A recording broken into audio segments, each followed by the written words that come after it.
Hey Cashify, hopefully this auto upload will work. I really wanted to talk to you about these terms, these cognitive terms about epistemology, about validity, knowledge, and my point with you as another skeptic that you and I, really should fight to have these terms mean what we think they ought to mean.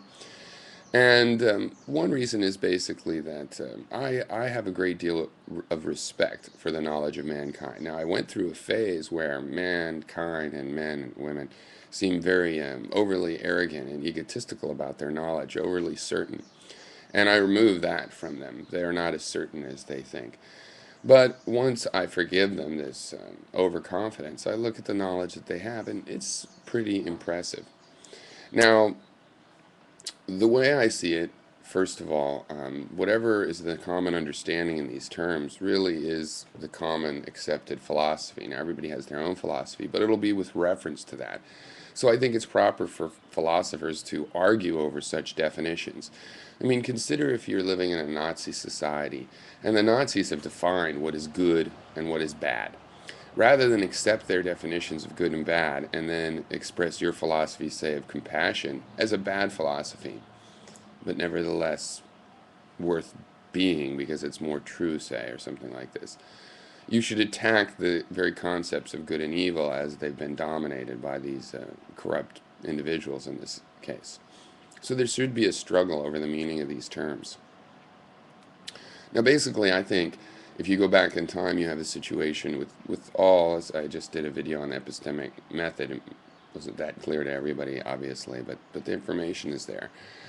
But you start off with an extension, okay? A group of events that you recognize, for example, as examples of knowledge or examples of someone demonstrating knowledge. You start off with this body of things mankind is thinking of knowledge. We have this notion of knowing stuff from very ancient times, perhaps before language, but certainly before Western philosophy and these particular modern definitions of knowledge. And the philosophers really were set on a task of, okay, I give you a big bag of events, of experiences. We call them knowledge. Please go explain what that's all about. So the philosophers set about doing that, and they come up with this objectively certain definition of knowledge. And at that point, remember, this intention is supposed to be pointing at the things that are in that collection. But upon further examinations, we find out, oh, wait, that objectively certain criteria picks out nothing. So everything in that bag of knowledge gets emptied out. No, no, thank you. I gave you this bag of knowledge and an analysis job, and you're going to come back with me, having emptied the bag yourself, and told me, the bag is empty. You fail. I'm not paying for this analysis. I'm sorry. You need to do better. You need to go back to the drawing board. Your definition failed to characterize what was in that set. It started off overly, it's kind of like a bipolar analysis. It started off really endorsing the knowledge. Oh my God, it's exactly true. Then that was the high, and then the crashing low was, oh wait, this applies to nothing. Nothing's absolutely true. Great. And so it never was. So try again to define something that actually relates to the knowledge that you were given an example of. Now, I'm not saying that everything in that set of knowledge is absolute knowledge. No, a lot of it needs to be cleaned out. That's the reason we want a good intention. But you give me one that cleans everything out, that's throwing the baby out with the bathwater. Now, my own analysis is more like, well, first I can tell you one thing to throw out of your extension of knowledge is anything you feel 100% absolutely certain about. Okay, like the knowledge of God. That should be a red flag. That's something you can clean out of your knowledge. But you should not throw out all the knowledge of all the watches that people can fix and make and everything that people know how to do. Okay, that's something worthy of respect. And if we have a version of knowledge that can't describe what that stuff is, then the problem is with the definition of knowledge. Now, the last thing you say is, oh, yes, yes, but we should use the word as it's being used. And as I said with the whole Nazi example, no, not necessarily. We can struggle over words. How the words are used is important in itself. But let's think about this for a moment. What are you talking about? You're talking about using the word knowledge the way traditional Western philosophers have used it. They don't really own the word knowledge. They don't really decide what it means for people, humans. Humans all have philosophies of life. whether they express them clearly or understand them clearly. They have them. They do not use knowledge in the way that these Western philosophers use it. And by I mean the word, right?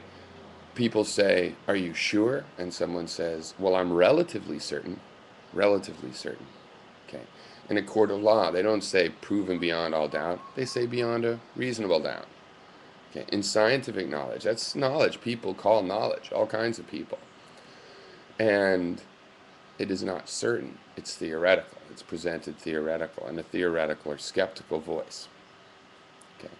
So the fact of the matter is, people are still using the term knowledge this other way, and even objective realists and whatnot speak of relative knowledge. Why? It's like the epicycles in a Ptolemaic system. You know, it's there to adjust a false set of assumptions back to reality to make it. It's a tuning, reverse engineered on a system that complicates it. Its principles complicate the situation, and then you have these tuning factors. And so that even people that believe in objective realism will talk to you about relative certainty and stuff. But then they'll pretend that that's not the real way to talk about knowledge. They just have to do it to actually get anything out about it in this world where they as individuals are not entirely certain.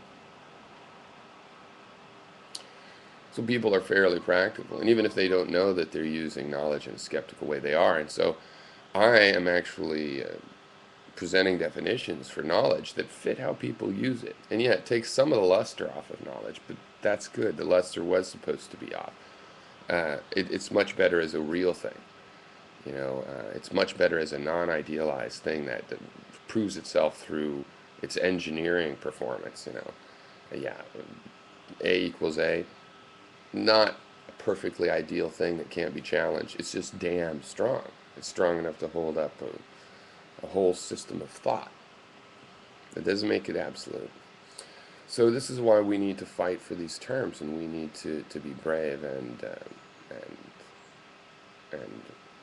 work directly on natural language. We can work on technical definitions at first among ourselves, but as we test them and they work better, say, than what we previously gave the public, then we should present the new and improved version. And of course it should sell itself.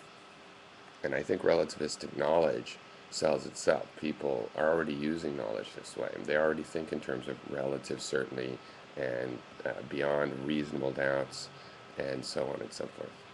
Cheers.